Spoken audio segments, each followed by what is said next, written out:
Generational talents like push the sport when they're on the field. You two share so many similarities in terms of how you look at the game. There has to be that feeling that you want these two programs to come together as one. How do you make that happen?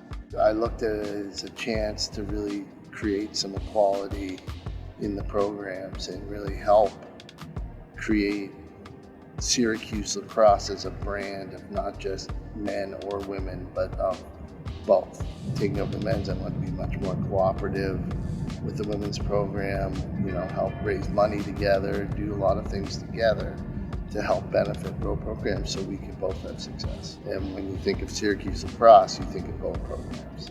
How do you deal with the pressure of always feeling like you have to succeed here? How big of a deal it is here, not just at the school, but in the community, makes it so special and unlike any other place. It's unique because there's no professional team here. So this whole community, everything is about Syracuse athletics. We get to play in front of big crowds at all of our games, and the community really supports us. That's one of the great things about coaching here, is that you do have a community that supports you and backs you.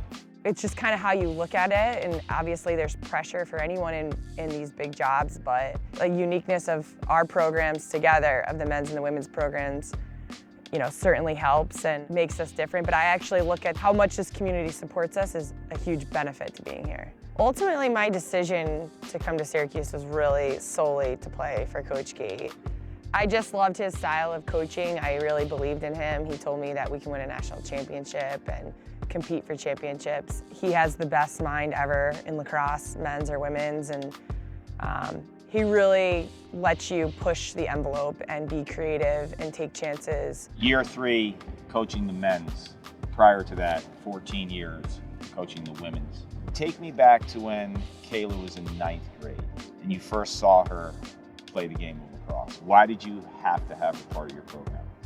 Somebody that was dominant, was very capable of picking up new things and learning them. And I talked a lot about that when she was a player. I could show her one thing one time and she would go and develop and remember how to do it. I could teach another player 20 times to do the right thing or a new skill, and then they couldn't get it done. She took everything very seriously and developed her skills and became what she is.